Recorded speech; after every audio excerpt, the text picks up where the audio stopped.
कि जिनकी जात वरण कुल माहे सरदारी ना भई कदाहें तिन ही को सरदार बनाऊं तबे गोबिंद सिंह नाम कहूं कि जिन्हां दी जात वरण जिन्हां दे विच कदे सरदारी नहीं है क्योंकि शूदर बनाया होया है उन्हां नूं तां मुढ़ले इंसानी हक भी नहीं दिते हुए जिन्हों अलामा इकबाल ने कहा सी कि आह शूदर के लिए हिंदुस्तान गम खाना है। उन्हां दे लई तां बराबरी दी गल तां दूर दी गल ਉਹ ਤਾਂ ਐਨੀਮਲਸ ਤੋਂ ਵੀ ਬਦਤਰ ਉਹਨਾਂ ਦੇ ਨਾਲ ਸਲੂਕ ਸੀ। ਜਦੋਂ ਖਾਲਸੇ ਦਾ ਪੰਜ ਪਿਆਰਿਆਂ ਦੇ ਰੂਪ 'ਚ ਪ੍ਰਗਟ ਹੁੰਦਾ ਤੇ ਫਿਰ ਇਹ 22 ਤਾਰ ਦੇ ਪਹਾੜੀ ਰਾਜੇ ਆਪਣੇ ਉਹ ਜਿਹੜੇ ਬ੍ਰਾਹਮਣ ਰਾਜਪੁਰੋਤ ਬੈਠੇ ਨੇ ਜਿਨ੍ਹਾਂ ਨੂੰ ਲੱਗਾ ਵੀ ਇਹਨਾਂ ਨੇ ਤਾਂ ਸਾਡੇ ਸ਼ਾਸਤਰਾਂ ਦੇ ਧਰਮ ਨੂੰ ਜਿਹੜਾ ਹੈ ਉਹ ਬੇਅਦਬ ਕਰ ਦਿੱਤਾ। ਇਹ ਤਾਂ ਚਾਰ ਵਰਣ ਇੱਕ ਥਾਂ ਤੇ ਬਿਠਾ ਦਿੱਤੇ ਨੇ ਜਿਨ੍ਹਾਂ ਨੂੰ ਅਸੀਂ ਸ਼ੂਦਰ ਸਮਝ ਕੇ ਨੇੜੇ ਨਹੀਂ ਲੱਗਣ ਦਿੰਦੇ।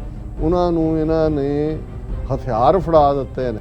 ਔਰੰਗਜ਼ੇਬ ਵੱਲੋਂ ਭੇਜੀ ਫੌਜ ਇੱਕ ਕਾਜ਼ੀ ਜਿਹੜਾ ਕਿ ਕੁਰਾਨ ਸ਼ਰੀਫ ਔਰੰਗਜ਼ੇਬ ਵੱਲੋਂ ਭੇਜਿਆ ਜਾਂਦਾ ਹੈ ਉਸ ਦੇ ਉੱਤੇ ਔਰ ਹਿੰਦੂ ਰਾਜਿਆਂ ਵੱਲੋਂ ਆਟੇ ਦੀਆਂ ਗਊਆਂ ਬਣਾ ਕੇ ਔਰ ਗੀਤਾ ਉਸ ਦੇ ਵਿੱਚ ਪੰਡਤ ਔਰ ਇੱਕ ਕਾਜ਼ੀ ਫਿਰ ਕੁਰਾਨ ਦੇ ਉੱਤੇ ਕਾਜ਼ੀ ਵੱਲੋਂ ਔਰ ਗੀਤਾ ਔਰ ਆਟੇ ਦੀਆਂ ਗਊਆਂ ਉੱਤੇ ਪੰਡਤ ਵੱਲੋਂ ਸਹੁੰ ਚੁੱਕੀ ਜਾਂਦੀ ਹੈ ਲਿਖਤੀ ਤੌਰ ਤੇ ਵੀ ਕਿ ਤੁਸੀਂ ਆਨੰਦਪੁਰ ਸਾਹਿਬ ਦਾ ਇੱਕ ਵਾਰ ਕਿਲਾ ਖਾਲੀ ਕਰ ਦਿਓ ਤੁਹਾਨੂੰ ਫਰੀडम ਹੈ ਤੁਸੀਂ ਜਿੱਥੇ ਮਰਜ਼ੀ ਜਾਓ। ਨਮਕੌਰ ਤੋਂ ਮੈਂ ਟੀਵੀ 84 ਦੇ ਸਾਰੇ ਦਰਸ਼ਕਾਂ ਤੇ ਸਰੋਤਿਆਂ ਨੂੰ ਜੀ ਆਇਆਂ ਕਹਿੰਦੀ ਆ ਪ੍ਰੋਗਰਾਮ ਸੱਚੋ ਸੱਚ ਵਿੱਚ ਜਿਹੜੇ ਇਸ ਪ੍ਰੋਗਰਾਮ ਨਾਲ ਦੇਸ਼ਾਂ ਵਿਦੇਸ਼ਾਂ ਤੋਂ ਜੁੜ ਚੁੱਕੇ ਨੇ। ਖਾਲਸਾ ਫੇਅਰ ਸੈਂਟਰ ਦੇ ਸੰਚਾਲਕ ਡਾਕਟਰ ਅਮਰਜੀਤ ਸਿੰਘ ਜੀ ਰੋਜ਼ਾਨਾ ਦੀ ਤਰ੍ਹਾਂ ਸਟੂਡੀਓ 'ਚ ਮੇਰੇ ਨਾਲ ਮੌਜੂਦ ਨੇ। ਆਓ ਉਹਨਾਂ ਨਾਲ ਗੱਲਬਾਤ ਕਰਕੇ ਆਏ ਦੇ ਆਂ ਵਿਸ਼ੇਸ਼ ਉੱਪਰ ਉਹਨਾਂ ਦਾ ਤਜ਼ੀਆ ਜਾਣਦੇ ਹਾਂ।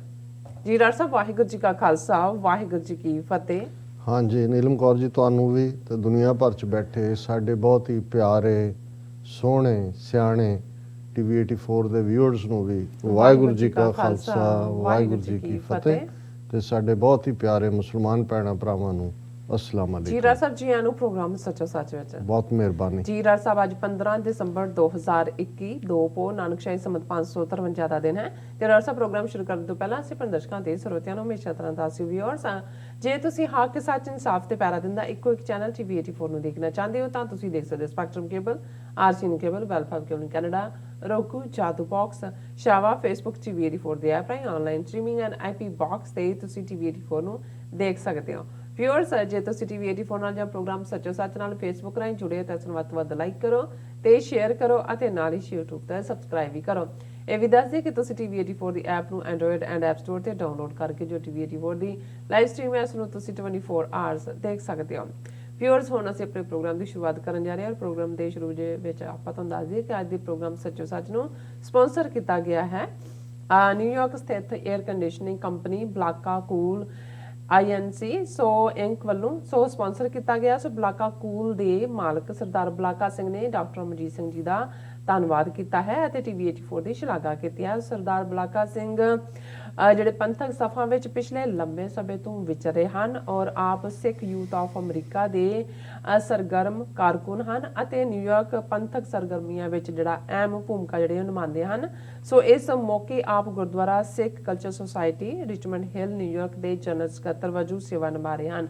ਸੋ ਅੱਜ ਦੀ ਸਪਾਂਸਰਸ਼ਿਪ ਲਈ ਅਸੀਂ ਸਰਦਾਰ ਬਲਾਕਾ ਸਿੰਘ ਜੀ ਅਤੇ ਉਹਨਾਂ ਦੀ ਜਿਹੜੀ ਸਮੁੱਚੀ ਟੀਮ ਹੈ ਉਸਦਾ ਤਹਿ ਦਿਲ ਤੋਂ ਸ਼ੁਕਰੀਆ ਅਦਾ ਕਰਦੇ ਹਾਂ। ਤੁਹਾਨੂੰ ਵੀ ਅਪੀਲ ਤੇ ਬੇਨਤੀ ਕਰਦੇ ਹਾਂ ਕਿ ਤੁਸੀਂ ਵੀ ਵੱਧ ਤੋਂ ਵੱਧ ਪ੍ਰੋਗਰਾਮ ਸੱਚੋ ਸੱਚ ਨੂੰ ਸਪਾਂਸਰ ਕਰੋ। ਸਪਾਂਸਰਸ਼ਿਪ ਲਈ ਤੁਸੀਂ ਕਾਲ ਕਰ ਸਕਦੇ ਹੋ ਸਾਡੇ ਫੋਨ ਨੰਬਰ ਤੇ 5166191984 ਤੁਸੀਂ ਸਾਨੂੰ ਸੇਮ ਨੰਬਰ ਤੇ WhatsApp ਕਰ ਸਕਦੇ ਹੋ। ਤੁਸੀਂ ਸਾਨੂੰ ਈਮੇਲ ਵੀ ਕਰ ਸਕਦੇ ਹੋ info@tv84.tv ਤੇ।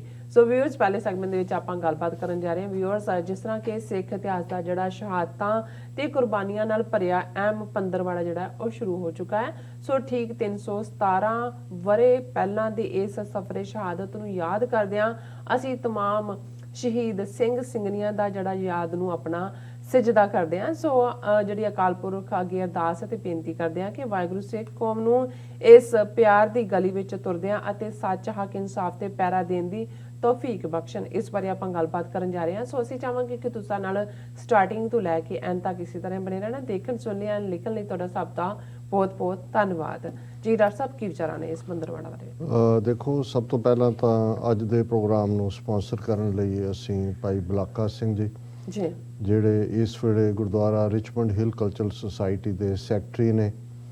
ਲੰਬਾ ਵਕਤ ਜਿੱਥੇ ਖਾਲਿਸਤਾਨੀ ਐਕਟਿਵਿਜ਼ਮ ਦੇ ਵਿੱਚ ਉਹ ਪੂਰੀ ਤਰ੍ਹਾਂ ਇਨਵੋਲਵ ਨੇ, ਉੱਥੇ ਸਿੱਖ ਯੂਥ ਆਫ ਅਮਰੀਕਾ ਜਿਹੜੀ ਪਾਇਨੀਅਰ ਆਰਗੇਨਾਈਜੇਸ਼ਨਸ ਜੋ ਸੀ ਜੂਨ 84 ਦੇ ਭਾਰਤੀ ਫੌਜ ਦੇ ਹਮਲੇ ਤੋਂ ਬਾਅਦ, ਜਿੱਥੇ ਦੁਨੀਆ ਭਰ 'ਚ ਬੈਠੇ ਸਿੱਖ ਨੌਜਵਾਨ ਜਾਂ 84 ਤੋਂ ਬਾਅਦ ਜਿਹੜੇ ਆਉਣੇ ਸ਼ੁਰੂ ਹੋਏ, ਉਹਨਾਂ ਦੇ ਲਈ ਅਮਰੀਕਾ ਦੇ ਵਿੱਚ ਜੇ ਕੋਈ ਪਲੇਟਫਾਰਮ ਸੀ ਤੇ ਸਿੱਖ ਯੂਥ ਆਫ ਅਮਰੀਕਾ ਸੀ। ਬਹੁਤ ਕੈਲੀਫੋਰਨੀਆ ਤੋਂ ਸ਼ੁਰੂ ਹੋਇਆ, ਲੇਕਿਨ ਹੌਲੀ ਹੌਲੀ ਇਸ ਦੀਆਂ ਬ੍ਰਾਂਚਿਸ ਆਲਮੋਸਟ ਅਮਰੀਕਾ ਦੀਆਂ ਸਾਰੀਆਂ ਮੇਜਰ ਸਟੇਟਸ ਵਿੱਚ ਸਨ। ਔਰ ਇਸ 'ਚ ਕੋਈ ਸ਼ੱਕ ਨਹੀਂ ਹੈ ਕਿ ਬੜਾ ਐਗਰੈਸਿਵਲੀ ਸਿੱਖ ਯੂਥ ਆਫ ਅਮਰੀਕਾ ਨੇ ਖਾਲਿਸਤਾਨ ਦੇ ਝੰਡੇ ਨੂੰ ਬੁਲੰਦ ਕੀਤਾ। ਅੱਜ ਕਈ ਵਾਰ ਜਦੋਂ ਕੁਝ ਜਥੇਬੰਦੀਆਂ ਸਿਰਫ ਤੇ ਸਿਰਫ ਖਾਲਿਸਤਾਨ ਦਾ ਕ੍ਰੈਡਿਟ ਆਪਣੇ ਖਾਤੇ 'ਚ ਪਾਉਣਾ ਚਾਹੁੰਦੀਆਂ ਨੇ ਬਾਹਰ ਬੈਠੀਆਂ, ਔਰ ਜਿਹਨਾਂ ਪਹਿਲੀਆਂ ਜਥੇਬੰਦੀਆਂ ਦਾ ਕੰਮ ਹੈ ਉਸ ਨੂੰ ਰੈਕਗਨਾਈਜ਼ ਨਹੀਂ ਕਰਦੀਆਂ, ਤੇ ਇਹ ਕੋਈ ਇਨਸਾਫ ਨਹੀਂ ਹੈ ਜਾਂ ਇਹ ਕੋਈ ਟਰੂਥ ਨਹੀਂ ਹੈ। ਸਗੋਂ ਇਹ ਠੀਕ ਹੈ ਕਿ ਹਰ ਜਥੇਬੰਦੀ ਦੇ ਵਿੱਚ ਇੱਕ ਵਕਤ ਹੁੰਦਾ ਹੈ ਜਦੋਂ ਉਹਦੀ ਐਨਰਜੀ ਪੀਕ ਤੇ ਹੁੰਦੀ ਹੈ। ਇਹ 84 ਤੋਂ ਬਾਅਦ ਦਾ ਸਮਾਂ ਐਸਾ ਸੀ ਜਿਹਦੇ 'ਚ ਕਿ ਅਜੇ ਗੁੱਸਾ ਵੀ ਸੀ, ਆਉਣ ਵਾਲੇ ਨੌਜਵਾਨ ਕਿਸੇ ਨਾ ਕਿਸੇ ਰੂਪ 'ਚ ਪਿਛਲੇ ਸੰਘਰਸ਼ ਨਾਲ ਜੁੜੇ ਹੋਏ ਸਨ, ਜਾਂ ਜੋ ਫਿਰ 90ਵਿਆਂ ਤੱਕ ਪਹੁੰਚਦੇ ਆ 91-92 'ਚ ਪੰਜਾਬ ਦੇ ਵਿੱਚ ਝੂਠੇ ਪੁਲਿਸ ਮੁਕਾਬਲਿਆਂ ਦਾ ਦੌਰਾ ਸ਼ੁਰੂ ਹੋਇਆ। ਉਸ ਦੇ ਵਿੱਚ ਵੀ ਅਲਟੀਮੇਟਲੀ ਸਾਡੀ ਕਮਿਊਨਿਟੀ ਇੰਨੀ ਕੁ ਵੈਲ ਨਿਟ ਹੈ, ਉਨਾ ਕੀ ਸਾਰਾ ਪਾਰਟ ਹੈ ਕਿ ਕੋਈ ਐਸਾ ਨਹੀਂ ਹੈ ਜਿਹਦੀ ਡਾਇਰੈਕਟ ਫੈਮਿਲੀ ਜਾਂ ਐਕਸਟੈਂਡਡ ਫੈਮਿਲੀ ਪ੍ਰਭਾਵਿਤ ਨਾ ਹੋਈ ਹੋਏ। ਸੋ ਇਸ ਪੀਰੀਅਡ ਦੇ ਵਿੱਚ ਸਿੱਖ ਯੂਥ ਆਫ ਅਮਰੀਕਾ ਨੇ ਕੋਈ ਵੀ ਉੱਥੋਂ ਆਉਣ ਵਾਲਾ VIP ਉਹ ਇੱਥੋਂ ਅਨਚੈਲੰਜ ਨਹੀਂ ਜਾਣ ਦਿੱਤਾ। ਲਗਾਤਾਰਤਾ ਦੇ ਨਾਲ ਸੰਘਰਸ਼ ਦੀ ਹਰ ਪੱਖੋਂ ਹਮਾਇਤ ਵੀ ਕੀਤੀ। ਗੁਆਂਢੀ ਦੇਸ਼ ਦੇ ਵਿੱਚ ਜਦੋਂ ਸੰਘਰਸ਼ ਦਾ ਇੱਕ ਜਿਹੜਾ ਮੋਰਚਾ ਲੱਗ ਜਾਂਦਾ ਹੈ ਤੇ ਉਸ ਦੇ ਵਿੱਚ ਵੀ ਵੱਡੀ ਗਿਣਤੀ 'ਚ ਬਾਹਰਲੇ ਸਿੱਖਾਂ ਦਾ ਯੋਗਦਾਨ ਹੈ। ਔਰ ਮੈਂ ਰਿਚਮੰਡ ਹਿੱਲ ਜਦੋਂ ਰਾਣਾ ਸਿੰਘ ਨੂੰ ਟ੍ਰਿਬਿਊਟ ਦਿੱਤੀ ਉਦੋਂ ਵੀ ਕਿਹਾ ਸੀ ਕਿ ਭਾਈ ਇੱਕ ਦੌਰ ਸੀ 84 ਤੋਂ 94-95 ਤੱਕ ਕਿ 1 ਦਰਜਨ ਤੋਂ ਜ਼ਿਆਦਾ ਸਿੱਖ ਨੌਜਵਾਨਾਂ ਨੇ ਬਾਹਰੋਂ ਜਾ ਕੇ ਉੱਥੇ ਸ਼ਹੀਦੀ ਜਾਮ ਪੀਤੇ ਨੇ। ਅਮਰੀਕਾ 'ਚੋਂ ਸੁਖਬੀਰ ਸਿੰਘ ਥਾਂਦੇ ਪਹਿਲੇ ਸ਼ਹੀਦ ਨੇ ਅਮਰੀਕਾ 'ਚੋਂ ਜਿਨ੍ਹਾਂ ਨੇ ਜਾ ਕੇ ਆਪਣਾ ਆਪ ਕੁਰਬਾਨ ਕੀਤਾ। ਇਸੇ ਤਰ੍ਹਾਂ ਕੈਨੇਡਾ ਦੇ ਵਿੱਚ ਅਸੀਂ ਹਰਜਿੰਦਰ ਸਿੰਘ ਪਾੜਾ ਬਹੁਤ ਯੰਗ 15-16 ਸਾਲ ਦਾ ਨੌਜਵਾਨ ਵਿੱਚੇ ਪੜ੍ਹਾਈ ਛੱਡ ਕੇ ਔਰ ਉੱਥੇ ਵੱਡੀ ਫੋਰਸ ਖਾਲਿਸਤਾਨ ਲਿਬਰੇਸ਼ਨ ਫੋਰਸ ਦਾ ਨੰਬਰ 2 ਜਰਨੈਲ ਬਣ ਕੇ ਸ਼ਹੀਦ ਹੋਇਆ। ਇਸੇ ਤਰ੍ਹਾਂ ਸਾਡੇ ਵੀਰ ਹਰਜੀਤ ਸਿੰਘ ਖਹਿਰਾ ਨੇ, ਉਹਨਾਂ ਦੇ ਭਰਾਤਾ ਜਿਹੜੇ ਕਿ ਬਲੈਕ ਬੈਲਟ ਜੇਤੂ ਸਨ ਕੈਲਗਰੀ ਤੋਂ, ਉਹਨਾਂ ਨੇ ਸ਼ਹਾਦਤ ਪਾਈ। ਮਹਿੰਦਰ ਸਿੰਘ ਔਰ ਬਹੁਤ ਸਾਰੇ ਹੋਰ ਇਸੇ ਤਰ੍ਹਾਂ UK ਤੋਂ ਵੀ। ਸੋ ਇਹ ਉਹ ਦੌਰ ਸੀ ਜਿਹਦੇ 'ਚ ਬਹੁਤ ਜਜ਼ਬਾ ਸੀ। ਮੈਂ ਤਾਂ ਲੇਟਰ ਪਾਰਟ 'ਚ ਅਮਰੀਕਾ 'ਚ ਆਇਆ, ਲੇਕਿਨ ਉਸ ਤੋਂ ਪਹਿਲਾਂ ਬਹੁਤ ਸਾਰਾ ਜਿਹੜਾ ਗਰਾਊਂਡ ਵਰਕ ਹੈ ਉਹ ਸਿੱਖ ਯੂਥ ਆਫ ਅਮਰੀਕਾ ਨੇ ਖਾਲਿਸਤਾਨ ਦੇ ਸੰਘਰਸ਼ ਦੇ ਹਵਾਲੇ ਨਾਲ ਆਪਣੀ ਥਾਂ ਬਣਾਈ ਹੋਈ ਸੀ। ਇਹੀ ਕਾਰਨ ਸੀ ਕਿ ਜਦੋਂ ਇੰਟਰਨੈਸ਼ਨਲ ਸਿੱਖ ਯੂਥ ਫੈਡਰੇਸ਼ਨ 84 ਤੋਂ ਬਾਅਦ ਸਭ ਤੋਂ ਪਹਿਲਾਂ UK 'ਚ ਬਣੀ, ਕੈਨੇਡਾ, ਆਸਟ੍ਰੇਲੀਆ, ਨਿਊਜ਼ੀਲੈਂਡ, ਪਰ ਉਹਨਾਂ ਨੇ ਇਸ ਗੱਲ ਨੂੰ ਮਹਿਸੂਸ ਕੀਤਾ ਪਿੱਛੇ ਜਿਹੜੇ ਸਾਡੀ ਲੀਡਰਸ਼ਿਪ ਸੀ ਕਿ ਅਮਰੀਕਾ 'ਚ ISYF ਦੀ ਬ੍ਰਾਂਚ ਨਹੀਂ ਖੋਲ੍ਹੀ ਜਾਏਗੀ ਕਿਉਂਕਿ ਆਲਰੇਡੀ ਅਮਰੀਕਾ 'ਚ ਸਿੱਖ ਯੂਥ ਆਫ ਅਮਰੀਕਾ ਆਪਣੀ ਕਾਰਗੁਜ਼ਾਰੀ ਦਿਖਾ ਰਿਹਾ। ਸੋ ਅਸੀਂ ਸਮਝਦੇ ਹਾਂ ਕਿ ਜਿਹੜੇ ਇਹ ਠੀਕ ਹੈ ਕਿ ਵਕਤ ਦੇ ਨਾਲ ਬਹੁਤ ਸਾਰੇ ਜਿਹੜੇ ਨੌਜਵਾਨ ਸੀ 30 ਸਾਲਾਂ 'ਚ ਹੁਣ ਬੁੱਢੇ ਵੀ ਹੋ ਗਏ। ਇਹ ਵੀ ਹੈ ਵੀ ਕੁਛ ਕਾਰੋਬਾਰੀ ਹੋ ਜਾਂਦੇ ਨੇ, ਜਿਉਂ-ਜਿਉਂ ਤੁਹਾਡੇ ਜ਼ਿੰਮੇਵਾਰੀਆਂ ਵੱਧਦੀਆਂ, ਪਰਿਵਾਰ ਹੁੰਦੇ ਨੇ, ਕਈ ਵਾਰ ਮਾਇਆ ਰਾਣੀ ਵੀ ਡੰਗ ਮਾਰਦੀ ਹੈ। ਐਵੇਂ ਤਾਂ ਨਹੀਂ ਨਿਹੰਗ ਸਿੰਘਾਂ ਨੇ ਇਹਦਾ ਨਾਂ ਨਾਗਣੀ ਰੱਖਿਆ ਕਿਉਂਕਿ ਨਾਗ ਦਾ ਦੱਸਿਆ ਤੇ ਸ਼ਾਇਦ ਕੋਈ ਬਚ ਜਾਏ, ਨਾਗਣੀ ਦਾ ਦੱਸਿਆ ਨਹੀਂ ਬਚਦਾ ਹੈ। ਸੋ ਇਹਦੇ 'ਚ ਵੀ ਕੋਈ ਸ਼ੱਕ ਨਹੀਂ ਹੈ ਕਿ ਜਦੋਂ ਆਪਣੀ ਇੱਕ ਜ਼ਿੰਦਗੀ ਦੀ ਤਰਤੀਬ ਸ਼ੁਰੂ ਹੋ ਜਾਂਦੀ ਹੈ। ਔਰ ਮੈਂ ਅਕਸਰ ਇਕੱਲਾ ਇਸ ਹਵਾਲੇ ਨਾਲ ਨਹੀਂ, ਮੈਂ ਸਮਝਦਾ ਵੀ ਘੱਟੋ ਘੱਟ 2 ਤੋਂ 3 ਲੱਖ ਜਿਹੜੇ ਲੋਕ ਨੇ ਸਿੱਖ ਪਰਿਵਾਰਾਂ ਸਮੇਤ ਜੇ ਕਹਿਣਾ ਹੋਏ, ਉਹ ਇਹਨਾਂ 25-30 ਸਾਲਾਂ 'ਚ ਅਮਰੀਕਾ ਕੈਨੇਡਾ ਦੇ ਵਿੱਚ ਸਿਆਸੀ ਬੇਸ ਦੇ ਉੱਤੇ ਸ਼ਹੀਦਾਂ ਦੇ, ਖਾਲਿਸਤਾਨ ਦੇ ਸ਼ਹੀਦਾਂ ਦੇ ਡੁੱਲੇ ਖੂਨ ਦੇ ਉੱਤੇ ਜਿਹੜਾ ਹੈ ਉਹਨਾਂ ਨੇ ਅਸਾਈਲਮ ਲਈ ਹੈ। ਉਹਨਾਂ ਦਾ ਕਰੀਅਰ ਸ਼ੁਰੂ ਹੋਇਆ ਹੈ। ਉਹਨਾਂ ਨੂੰ ਉਹਨਾਂ ਦੇ ਟੱਬਰਾਂ ਦੇ ਟੱਬਰ, ਕਈਆਂ ਦੇ ਤਾਂ ਸਾਰਾ ਹੀ ਹੁਣ ਆਲਮੋਸਟ ਉੱਥੋਂ ਫੈਮਿਲੀ ਆ ਗਈ ਸਾਰੇ ਪੀਰੀਅਡ, ਪਰ ਅਕਿਰਤ ਕਾਨਾਂ ਬਣੀਆਂ। ਇਹ ਜ਼ਰੂਰ ਦੇਖੀਏ ਕਿ ਜਿਨ੍ਹਾਂ ਦੀ ਬਦੌਲਤ, ਜਿਨ੍ਹਾਂ ਸ਼ਹੀਦਾਂ ਦੇ ਡੁੱਲੇ ਖੂਨ ਦੀ ਬਦੌਲਤ ਇੱਥੇ ਉਹੀ ਸਾਡੇ ਸਾਥੀ ਸਨ ਜਿਹੜੇ ਸਾਥੋਂ ਵਿਛੜ ਗਏ, ਚਲੇ ਗਏ, ਕੁਰਬਾਨ ਹੋ ਗਏ। ਸਾਨੂੰ ਕੁਦਰਤ ਨੇ ਮੌਕਾ ਦਿੱਤਾ ਕਿ ਅਸੀਂ ਜ਼ਿੰਦਗੀ ਵੀ ਜੀਵੀਏ, ਪਰ ਜਿਹਦੇ ਲਈ ਸਾਡੇ ਉਹਨਾਂ ਵੀਰਾਂ ਭੈਣਾਂ ਨੇ ਆਪਣਾ ਖੂਨ ਡੋਲਿਆ ਉਹਨਾਂ ਦਾ ਝੰਡਾ ਵੀ ਬੁਲੰਦ ਰੱਖੀਏ। ਸੋ ਸੋ ਭਾਈ ਬਲਾਕਾ ਸਿੰਘ ਗੁਰਦੁਆਰਾ ਸਾਹਿਬ ਦੇ ਵੀ ਪੂਰੇ ਨੇਮੀ ਪ੍ਰੇਮੀ ਨੇ। ਜੀ ਅੰਮ੍ਰਿਤ ਵੇਲੇ 3:30 4 ਵਜੇ ਔਰ ਜਿੱਥੇ ਉਹ ਰੋਜ਼ਾਨਾ ਉਹਨਾਂ ਦੀ ਹਾਜ਼ਰੀ ਹੁੰਦੀ ਹੈ, ਉੱਥੇ ਉਹ ਸ਼ਹੀਦਾਂ ਦੀ ਯਾਦ ਨੂੰ ਸਮਰਪਿਤ ਸੰਤ ਜਰਨੈਲ ਸਿੰਘ ਖਾਲਸਾ ਪਿੰਡਾਂ ਵਾਲੇ ਔਰ ਬਾਕੀ ਉਹਨਾਂ ਦੇ ਨਾਂ ਲੈ ਕੇ ਜਿਹੜੇ ਨੇ ਰੋਜ਼ਾਨਾ ਬੁਲੰਦ ਨਾਅਰੇ ਵੀ ਲਵਾਉਂਦੇ ਨੇ ਔਰ ਪ੍ਰਣਾਮ ਸ਼ਹੀਦਾਂ ਨੂੰ। ਇਹ ਇੱਕ ਲਗਾਤਾਰਤਾ ਦੇ ਨਾਲ ਜਾਰੀ ਪਾਰਟ ਹੈ। ਜੀ ਔਰ ਉਹਨਾਂ ਨੇ ਜਿਹੜੀ ਜਿਵੇਂ ਤੁਸੀਂ ਉਹਨਾਂ ਦੀ 에ਅਰ ਕੰਡੀਸ਼ਨਿੰਗ ਦਾ ਜ਼ਿਕਰ ਕੀਤਾ ਹੈ, ਲੰਬਾ ਵਕਤ ਡਾਕਟਰ ਰਣਜੀਤ ਸਿੰਘ ਹੋਰਾਂ ਦੇ ਨਾਲ ਉਹਨਾਂ ਨੇ ਕੰਮ ਕੀਤਾ ਔਰ ਕੂਲ ਏਅਰ ਜਿਹੜਾ ਹੈ ਉਹ ਨਾਲ ਦੀ ਨਾਲ ਉਹਨਾਂ ਦੇ ਹੈ। ਔਰ ਅਸੀਂ ਸਮਝਦੇ ਹਾਂ ਕਿ ਜਿੱਥੇ ਰਿਚਮੰਡ ਹਿੱਲ ਦਾ ਗੁਰਦੁਆਰਾ ਸਾਹਿਬ ਮੇਨ ਇੱਕ ਜਿਹਨੂੰ ਮਦਰ ਆਫ ਆਲ ਸੁਸਾਇਟੀਜ਼ ਕਿਹਾ ਜਾਂਦਾ ਹੈ, ਉਹ ਇੱਕ ਪਾਰਟ ਹੈ। ਪਰ ਅਸੀਂ ਇਹ ਵੀ ਮਹਿਸੂਸ ਕਰਦੇ ਹਾਂ ਕਿ TV 84 ਜਿਸ ਦੀ ਪ੍ਰੈਜ਼ੈਂਸ ਗੁਰਦੁਆਰਾ ਰਿਚਮੰਡ ਹਿੱਲ ਤੋਂ ਲਾਈਵ ਪ੍ਰੋਗਰਾਮ ਦੀ ਰਹੀ ਲੰਬਾ ਵਕਤ, ਈਵਨ ਕੋਵਿਡ ਦੇ ਸ਼ੁਰੂ ਦੇ ਦਿਨਾਂ 'ਚ ਵੀ ਅਸੀਂ ਜਿਹੜਾ ਸਾਡੀ ਟੀਮ ਨੇ ਉਹਨੂੰ ਜਾਰੀ ਰੱਖਿਆ। ਅਨਫੋਰਚੂਨੇਟਲੀ ਇਹ ਸਪੇਸ ਜਿਹੜਾ ਹੈ ਕਿਸੇ ਹੋਰ ਦੇ ਲਈ ਯੀਲਡ ਕੀਤਾ ਗਿਆ। ਉਹਦੇ ਲਈ ਸਾਨੂੰ ਇਹ ਨਹੀਂ ਹੈ ਕਿ ਸਾਨੂੰ ਕੋਈ ਨਿੱਜੀ ਉੱਥੋਂ ਕੋਈ ਇਹ ਤਾਂ ਹੈ ਨਹੀਂ ਸੀ ਕਿ ਗੁਰਦੁਆਰਾ ਸਾਹਿਬ ਤੋਂ ਕੋਈ ਫਾਈਨੈਂਸ਼ੀਅਲ ਲਾਈਵ ਟੈਲੀਕਾਸਟ ਦੇ ਕੋਈ ਫਾਈਨੈਂਸ਼ੀਅਲ ਮਦਦ ਮਿਲਦੀ ਸੀ, ਲੇਕਿਨ ਇੱਕ ਸਿੰਬੋਲਿਜ਼ਮ ਹੁੰਦਾ ਹੈ ਕਿ ਰਿਚਮੰਡ ਹਿੱਲ ਸਾਡੀ ਮੇਨ ਸੁਸਾਇਟੀ ਹੈ ਈਸਟ ਕੋਸਟ ਦੀ, ਫਰੀਮੌਂਟ ਸਾਡੀ ਵੈਸਟ ਕੋਸਟ 'ਚ ਹੈ। ਤੇ ਜੇ ਅਸੀਂ ਕੈਨੇਡਾ ਦੇ ਨਾਲ ਲੱਗਦੇ ਬਾਰਡਰ ਤੇ ਸੀਐਟਲ ਗੁਰਦੁਆਰਾ ਸਾਹਿਬ ਦੀ ਗੱਲ ਕਰੀਏ, ਪਿਛਲੇ ਦਿਨਾਂ 'ਚ ਕਿਸੇ ਸਮਾਗਮ ਦੇ ਸਬੰਧ 'ਚ ਸ਼ੋਕ ਸਮਾਗਮ ਦੇ ਸਬੰਧ ਸਰਦਾਰ ਗੁਰਦੇਵ ਸਿੰਘ ਕੰਗ ਗਏ ਹੋਏ ਸੀ ਉੱਥੇ ਅੰਤਮ ਅਰਦਾਸ ਸ਼ਾਮਲ ਹੋਣ ਲਈ। ਤੇ ਕੁਦਰਤੀ ਐਤਵਾਰ ਬੀਤੇ ਐਤਵਾਰ ਗੁਰਦੁਆਰਾ ਰਿਚਮੰਡ ਹਿੱਲ ਵਿਖੇ ਗੁਰੂ ਤੇਗ ਬਹਾਦਰ ਸਾਹਿਬ ਦਾ ਸ਼ਹੀਦੀ ਦਿਨ ਵੀ ਮਨਾਇਆ ਜਾ ਰਿਹਾ ਸੀ ਔਰ ਉਹ ਬੇਸ਼ੱਕ ਲੇਟ ਆਏ ਤਾਂ ਉਹਨਾਂ ਨੇ ਬਾਹਰ ਆਉਂਦੇ ਹੀ ਕਹਿਣ ਲੱਗਿਆ ਜੀ ਸੀਐਟਲ 'ਚ ਵੀ ਜਿਵੇਂ ਚੜ੍ਹਦੀ ਕਲਾ ਪੰਥ ਦੀ ਸਾਰੇ ਸ਼ਹੀਦਾਂ ਦੀਆਂ ਤਸਵੀਰਾਂ ਨੇ ਔਰ ਖਾਲਿਸਤਾਨ ਦੀ ਗੱਲ ਹੈ। ਮੈਂ ਕਿਹਾ ਜੀ ਸਾਡੇ ਇਹੀ ਤਿੰਨ ਵੱਡੇ ਜਿਹੜੇ ਨੇ, ਅਸੀਂ ਈਸਟ ਕੋਸਟ ਤੇ ਰਿਚਮੰਡ ਹਿੱਲ ਹੈ, ਵੈਸਟ ਕੋਸਟ ਤੇ ਫਰੀਮੌਂਟ ਹੈ ਔਰ ਉਸ ਬਿਲਕੁਲ ਪੱਛਮੀ ਸਰਹੱਦ ਤੇ ਜਾ ਕੇ ਕੈਨੇਡਾ ਨਾਲ ਲੱਗਦੇ ਆ ਸੀਐਟਲ ਦਾ ਗੁਰਦੁਆਰਾ ਸਾਹਿਬ ਹੈ। ਸੋ ਅਸੀਂ ਸਮਝਦੇ ਹਾਂ ਵੀ ਜਿੱਥੇ ਵੀ ਸਾਡੇ ਵੀਰ ਬੈਠੇ ਨੇ, ਵੀਰ ਬਲਾਕਾ ਸਿੰਘ ਸਾਨੂੰ ਪਿਆਰ ਕਰਦੇ ਨੇ ਬਹੁਤ। ਜਦੋਂ ਵੀ ਉਹਨਾਂ ਦਾ ਇੰਟਰੋਡਕਸ਼ਨ ਵੀ ਕਰਵਾਉਣਾ ਹੁੰਦਾ ਹੈ ਤੇ ਉਹ ਆਪਣੇ ਦਿਲੀ ਜਜ਼ਬੇ ਨਾਲ ਕਰਦੇ ਨੇ। ਪਰ ਇਹ ਉਹਨਾਂ ਦੇ ਇਸ ਪੀਰੀਅਡ ਨਾਲ ਜੁੜੀ ਗੱਲ ਜ਼ਰੂਰ ਰਹੇਗੀ ਕਿ TV 84 ਦਾ ਟੈਲੀਕਾਸਟ ਇੱਥੋਂ ਬੰਦ ਹੋਇਆ। ਕਾਰਨਾਂ ਬਾਰੇ ਸਾਨੂੰ ਨਹੀਂ ਪਤਾ ਕੀ ਅੰਦਰੂਨੀ ਹੈ, ਲੇਕਿਨ ਹਕੀਕਤਨ ਇਹ ਇੱਕ ਜ਼ਰੂਰ ਜਿਹੜਾ ਹੈ ਉਹ ਰਹੇਗਾ ਜਿਹਨੂੰ ਕਹਿੰਦੇ ਨੇ ਕਿ ਵੀ ਉਸ ਦੇ ਉੱਤੇ ਧੱਬਾ। ਅਸੀਂ ਸ਼ਲਾਘਾ ਕਰਦੇ ਹਾਂ ਔਰ ਆਸ ਵੀ ਕਰਦੇ ਹਾਂ ਕਿ ਇਵੇਂ ਹੀ ਉਹ ਬਾਕੀ ਸਾਥੀਆਂ ਨੂੰ ਵੀ ਪ੍ਰੇਰਨਗੇ। TV 84 ਦੀ ਅਹਿਮੀਅਤ ਨੂੰ ਬਹੁਤ ਚੰਗੀ ਤਰ੍ਹਾਂ ਸਮਝਦੇ ਨੇ, ਖੁਦ ਵੀ ਰੈਗੂਲਰ ਵਿਊਅਰ ਨੇ।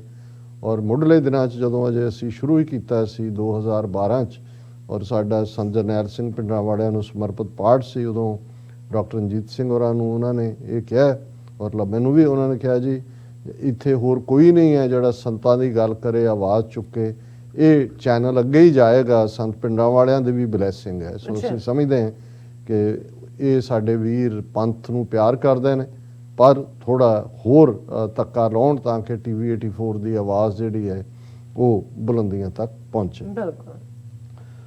ਤੁਸੀਂ ਸ਼ਹੀਦੀ ਪੰਦਰਵਾੜੇ ਦਾ ਜ਼ਿਕਰ ਕੀਤਾ ਹੈ। ਕੋਈ ਜਜ਼ਬਾਤ ਨਹੀਂ ਨੇ ਔਰ ਇਹ ਨਹੀਂ ਹੈ ਕਿ ਕੋਈ ਪੁਟ ਔਨ ਹੁੰਦਾ ਹੈ। ਇਤਿਹਾਸ 'ਚ ਜੇ ਤੁਸੀਂ ਜਿਉਣਾ ਸਿੱਖ ਜਾਓ, ਤੁਹਾਡੀ ਜ਼ਹਿਨੀਅਤ, ਮਾਨਸਿਕਤਾ ਜਾਂ ਤੁਹਾਡੀ ਰੂਹ ਇਤਿਹਾਸ ਦੇ ਨਾਲ ਸਫ਼ਰ ਕਰੇ। ਰਾਗ ਬਾਰੇ ਤਾਂ ਅਕਸਰ ਇਹ ਕਿਹਾ ਜਾਂਦਾ ਹੈ ਕਿ ਭਾਈ ਹੁਣ ਹਰ ਵਕਤ ਦਾ ਰਾਗ ਹੈ, ਸਵੇਰ ਦਾ ਹੈ, ਦੁਪਹਿਰ ਦਾ ਹੈ, ਸ਼ਾਮ ਦਾ ਹੈ। ਔਰ ਇਹੀ ਕਾਰਨ ਹੈ ਕਿ ਜਦੋਂ ਅਸੀਂ ਦਰਬਾਰ ਸਾਹਿਬ ਅੰਦਰ ਕੀਰਤਨ ਚੌਂਕੀਆਂ ਦੀ ਗੱਲ ਕਰਦੇ ਹਾਂ, ਆਸਾ ਦੀ ਰਾਗ ਦਾ, ਆਸਾ ਦੀ ਵਾਰ ਜਾਂ ਆਸਾ ਕੀ ਵਾਰ ਵੀ ਕਹਿੰਦੇ ਨੇ, ਉਸ ਦਾ ਇੱਕ ਆਪਣਾ ਉਹੀ ਅੰਮ੍ਰਿਤ ਵੇੜਾ ਹੀ ਹੈ ਔਰ ਉਹ ਤੁਹਾਡੇ ਅੰਦਰ ਕਿਸ ਕਿਸਮ ਦੀਆਂ ਤਰੰਗਾਂ ਛੇੜਦੀ ਹੈ, ਕਿਹੋ ਜਿਹਾ ਤੁਸੀਂ ਮਹਿਸੂਸ ਕਰਦੇ ਹੋ। ਫਿਰ ਜੇ ਤੁਸੀਂ ਦੋ ਪਹਿਰ ਦੀ ਚੌਂਕੀ, ਉਹਦੇ 'ਚ ਦੁਪਹਿਰ ਤੱਕ ਤੁਹਾਡਾ ਬੇਸ਼ੱਕ ਸੁਰਤ ਦੇ ਵਿੱਚ ਖੰਡਾ ਹੁੰਦਾ ਹੈ, ਉਹਨੂੰ ਜੋੜਨ ਲਈ ਕਿਵੇਂ ਰਾਗ ਹੈ। ਫਿਰ ਸੋਧਰ ਦੀ ਚੌਂਕੀ, ਜਦੋਂ ਸੂਰਜ ਡੁੱਬ ਰਿਹਾ ਹੁੰਦਾ ਹੈ ਔਰ ਹੌਲੀ ਹੌਲੀ ਜਿਹੜਾ ਚਾਨਣ ਸੂਰਜ ਦਾ ਜਾ ਰਿਹਾ ਔਰ ਹਨੇਰਾ ਰਾਤ ਦਾ ਆ ਰਿਹਾ, ਜਿਹੜਾ ਦੋ ਸਾਂਝ ਹੈ, ਦੋ ਮੇਲ ਹੈ, ਜਿਸ ਨੂੰ ਜਿਹੜਾ ਹੈ ਇਹ ਕਿਹਾ ਜਾਂਦਾ ਹੈ। ਉਸ ਵੇਲੇ ਜਦੋਂ ਤੁਸੀਂ ਸੋਧਰ ਦੇ ਰਾਗ ਦੇ ਵਿੱਚ ਗਾਇਨ ਦੇਖਦੇ ਹੋ ਔਰ ਉਸ ਬਾਣੀ ਨੂੰ ਪੜ੍ਹਦੇ ਹੋ ਤਾਂ ਉਹਦਾ ਇੱਕ ਆਪਣਾ ਇੰਪੈਕਟ ਹੁੰਦਾ ਹੈ। ਸੋ ਦਿਨ ਦੇ ਵਿੱਚ ਵੀ ਜਿਹਨੂੰ ਅਸੀਂ ਕਹਿੰਦੇ ਹਾਂ ਕਿ ਮੂਡਸ ਜਿਹੜੇ ਨੇ ਉਹ ਵਕਤ ਨਾਲ ਜੁੜੇ ਹੋਏ ਨੇ, ਤੇ ਜੇ ਤੁਸੀਂ ਇਤਿਹਾਸ 'ਚ ਰਹਿਣਾ ਸਿੱਖ ਜਾਓ, ਤੁਹਾਨੂੰ ਸਾਲ ਦੇ ਵਿੱਚ ਤੁਸੀਂ ਉਹਨਾਂ ਪਲਾਂ ਨੂੰ ਯਾਦ ਕਰੋ। ਔਰ ਇਤਿਹਾਸ ਸਾਡੇ ਲਈ ਸਿੱਖ ਕੌਮ ਦੇ ਹਵਾਲੇ ਨਾਲ ਵੀ ਜੇ ਕਹਿਣਾ ਹੋਏ ਤਾਂ 550 ਸਾਲ ਦਾ ਇਤਿਹਾਸ ਹੈ। ਜਦੋਂ ਕੱਤਕ ਦੀ ਪੁੰਨਿਆ ਆਉਣ ਲੱਗਦੀ ਹੈ ਨਵੰਬਰ ਦੇ ਸ਼ੁਰੂਆਤ ਤੋਂ, ਤੁਸੀਂ ਦੇਖਦੇ ਹੋ ਕਿ ਉਵੇਂ ਹੀ ਤੁਹਾਨੂੰ ਵੇਵਸ ਦੇ ਵਿੱਚ ਆਪਣੇ ਰੂਹ ਦੇ ਵਿੱਚ ਗੁਰੂ ਨਾਨਕ ਦਾ ਪ੍ਰਕਾਸ਼ ਨਜ਼ਰ ਆਉਂਦਾ ਹੈ, ਉਹਨਾਂ ਦੀ ਆਮਦ ਨਜ਼ਰ ਆਉਂਦੀ ਹੈ, ਚਾਰ ਚੁਫੇਰੇ, ਉਸ ਕਿਸਮ ਦਾ ਇੱਕ ਮਾਹੌਲ ਸਿਰਜਿਆ ਜਾਂਦਾ ਹੈ। ਇਸੇ ਤਰ੍ਹਾਂ ਜਦੋਂ ਅਸੀਂ ਵਿਸਾਖ ਦੇ ਹਵਾਲੇ ਨਾਲ ਗੱਲ ਕਰਦੇ ਹਾਂ ਤਾਂ ਜੇ ਪੰਜਾਬ ਦੇ ਵਿੱਚ 6 ਰੁੱਤਾਂ ਦਾ ਇੱਕ ਮਾਰਕਡ ਜਿਹੜਾ ਵੈਦਰ ਹੈ, 2-2 ਮਹੀਨੇ ਦੀਆਂ ਰੁੱਤਾਂ, ਮੈਂ ਕੱਲ ਜ਼ਿਕਰ ਕੀਤਾ ਸੀ ਪੋਹ ਦੇ ਮਹੀਨੇ ਦੀ ਸ਼ੁਰੂਆਤ ਨੂੰ ਮੱਦੇਨਜ਼ਰ ਰੱਖਦੇ ਕਿ ਕਿਵੇਂ ਜਿਹੜੇ ਨੇ ਮੌਸਮ ਬਦਲਦੇ ਨੇ, ਮੌਸਮ ਨਾਲ ਰੂਹਾਨੀ ਸਫ਼ਰ ਹੈ। ਪਰ ਮੌਸਮ ਔਰ ਇਹਦੇ ਨਾਲ ਜਦੋਂ ਤੁਸੀਂ ਤਾਰੀਖ ਜਾਂ ਇਤਿਹਾਸ ਵੱਲ ਮੁੜਦੇ ਹੋ ਤਾਂ ਫਿਰ ਜੂਨ ਦਾ ਮਹੀਨਾ ਤੁਸੀਂ ਆਪਣੇ ਮਨ ਦੀਆਂ ਨਜ਼ਰਾਂ ਤੋਂ ਨਾ ਤੱਤੀ ਤਵੀ ਪਾਸੇ ਕਰ ਸਕਦੇ ਹੋ, ਨਾ ਗੁਰੂ ਅਰਜਨ ਸਾਹਿਬ ਦੇ ਸੀਸ ਤੇ ਪੈਂਦੀ ਰੇਤ ਤੋਂ ਲਾਹੌਰ ਦਾ ਉਹ ਮੁਕਾਮ ਤੇ ਅਜੋਕਾ ਜਿਨ੍ਹਾਂ ਦੀ ਸਾਡੀ ਜਨਰੇਸ਼ਨ ਨੇ ਅੱਖੀਂ ਦੇਖਿਆ ਜੂਨ 84 ਦਾ ਘੱਲੂਘਾਰਾ ਹੈ। ਔਰ ਉਹ ਸਾਰੀਆਂ ਯਾਦਾਂ ਤੁਹਾਨੂੰ ਇਵੇਂ ਹੀ ਵਾਪਰਦੀਆਂ ਨੇ ਕਿ ਜਿਵੇਂ ਉਹ 5 ਸਦੀਆਂ ਦਾ ਸਫ਼ਰ ਖਤਮ ਹੋ ਗਿਆ ਹੈ ਔਰ ਇਹ ਤੁਹਾਡੀਆਂ ਅੱਖਾਂ ਸਾਹਮਣੇ ਵਾਪਰ ਰਿਹਾ। ਔਰ ਉਸ ਇਤਿਹਾਸ ਦੀ ਕੜੀ ਦੇ ਵਿੱਚ ਜਦੋਂ ਪੋਹ ਦਾ ਮਹੀਨਾ ਸ਼ੁਰੂ ਹੁੰਦਾ ਹੈ ਤੇ ਪੋਹ ਦਾ ਇਹ ਸਾਰਾ ਹੀ ਮਹੀਨਾ ਉਹਦੇ ਲਈ ਬੇਸ਼ੱਕ ਹੁਣ ਸ਼੍ਰੋਮਣੀ ਕਮੇਟੀ ਦੀ ਅਗਵਾਈ ਥੱਲੇ ਜਿਹੜਾ ਸਫਰੇ ਸ਼ਹਾਦਤ ਦੇ ਥੱਲੇ ਇਹ ਪੰਦਰਵਾੜੇ ਦੀ ਸ਼ੁਰੂਆਤ ਹੋਈ ਹੈ, ਸਮਾਗਮ ਥਾਂ ਹੁੰਦੇ ਨੇ।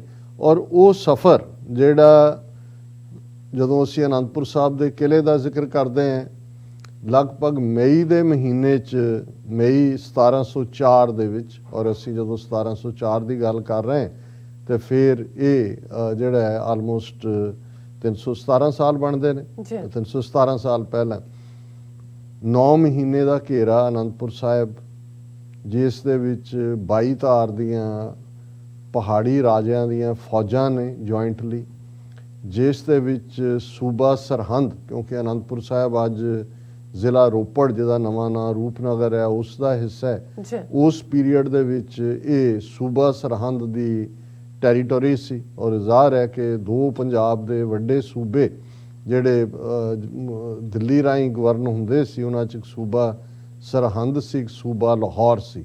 ਲਾਹੌਰ ਦੇ ਵਿੱਚ ਜ਼ਾਹਰ ਹੈ ਅੱਜ ਦਾ ਬਹੁਤ ਸਾਰਾ ਲਹਿੰਦਾ ਪੰਜਾਬ ਉਸ ਸੂਬਾ ਲਾਹੌਰ ਦੀ ਜਿਹੜਾ ਜ਼ਦ 'ਚ ਸੀ।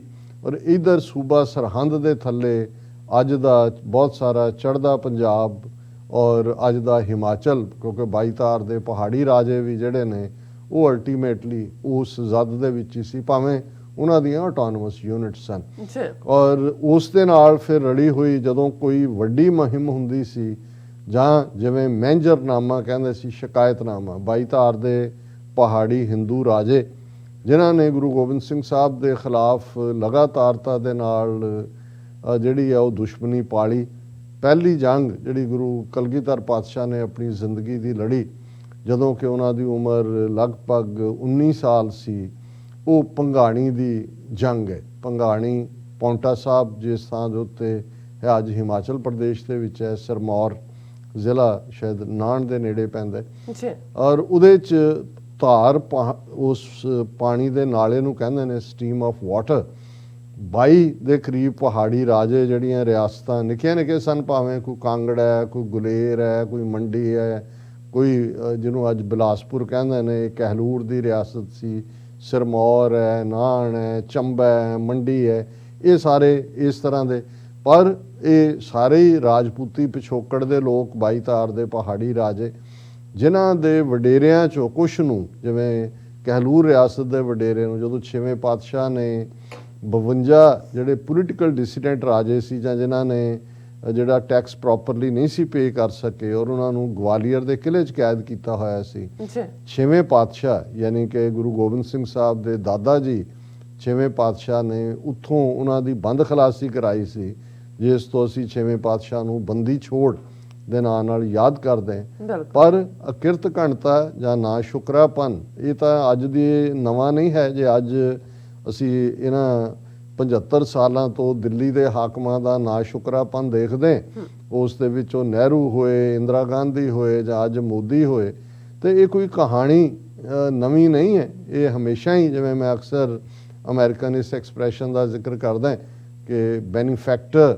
Is the most hated person, ਕਿ ਜਿਸ ਤੋਂ ਤੁਹਾਨੂੰ ਫਾਇਦਾ ਮਿਲਿਆ ਹੁੰਦਾ ਹੈ ਉਸ ਦੇ ਨਾਲ ਸਭ ਤੋਂ ਵੱਧ ਨਫ਼ਰਤ ਜਾਂ ਉਹਨੂੰ ਥੱਲੇ ਸੁੱਟਣਾ ਹੁੰਦਾ ਹੈ। ਜਿਨ੍ਹਾਂ ਬਾਰੇ ਮੈਂ ਕਿਸੇ ਇਸਲਾਮਿਕ ਸਕਾਲਰ ਦਾ ਦੇਖ ਰਿਹਾ ਸੀ, ਹਜ਼ਰਤ ਅਲੀ ਦਾ ਫਰਮਾਨ कि जिस पर तुमने एहसान किया है उसके शर से बचो, कि ਉਹਦੇ ਤੋਂ ਬਚੋ, ਉਸਨੇ ਤੁਹਾਡਾ ਬੁਰਾ ਕਰਨਾ ਹੈ ਜਿਹਦੇ ਤੁਸੀਂ ਅਹਿਸਾਨ ਕੀਤਾ ਹੈ। ਸੋ 22 ਧਾਰ ਦੇ ਪਹਾੜੀ ਹਿੰਦੂ ਰਾਜੇ ਇਹੀ ਨਹੀਂ ਕਿ ਇਹਨਾਂ ਨੇ ਜਿਹੜਾ ਖੁਦ ਆਪਣੀਆਂ ਫੌਜਾਂ ਦੇ ਨਾਲ ਕਈ ਵਾਰ ਅਨੰਦਪੁਰ ਸਾਹਿਬ ਤੇ ਹਮਲਾਵਰ ਹੋਏ, ਭੰਗਾਣੀ ਤੋਂ ਸ਼ੁਰੂ ਹੋ ਕੇ ਇੰਨੀਆਂ ਕੁ ਜੰਗਾਂ ਨੇ, ਉਹਨਾਂ ਦੇ ਵੇਰਵੇ ਮੇਰੇ ਵਕਤ ਨਹੀਂ ਹੈ, ਲੇਕਿਨ ਲਗਭਗ 12 ਇਸ ਕਿਸਮ ਦੀਆਂ ਲੜਾਈਆਂ ਮੁੱਢਲੇ ਦਿਨਾਂ 'ਚ, ਜਿਨ੍ਹਾਂ ਦੇ ਵਿੱਚ ਨਾ ਸੂਬਾ ਸਰਹੰਦ ਦੀ ਫੌਜ ਜਿਹੜੀ ਹੈ ਇਨਵੋਲਵ ਹੈ, ਨਾ ਦਿੱਲੀ ਦਰਬਾਰ ਦੀ। ਉਹਦੇ 'ਚ 22 ਧਾਰ ਦੇ ਪਹਾੜੀ ਰਾਜੇ ਆਪਣੇ ਤੌਰ ਤੇ ਹੀ, ਜਦੋਂ ਇਹ ਖਾਸ ਤੌਰ ਤੇ 1699 ਈਸਵੀ 'ਚ ਖਾਲਸਾ ਪ੍ਰਗਟ ਹੁੰਦਾ ਹੈ,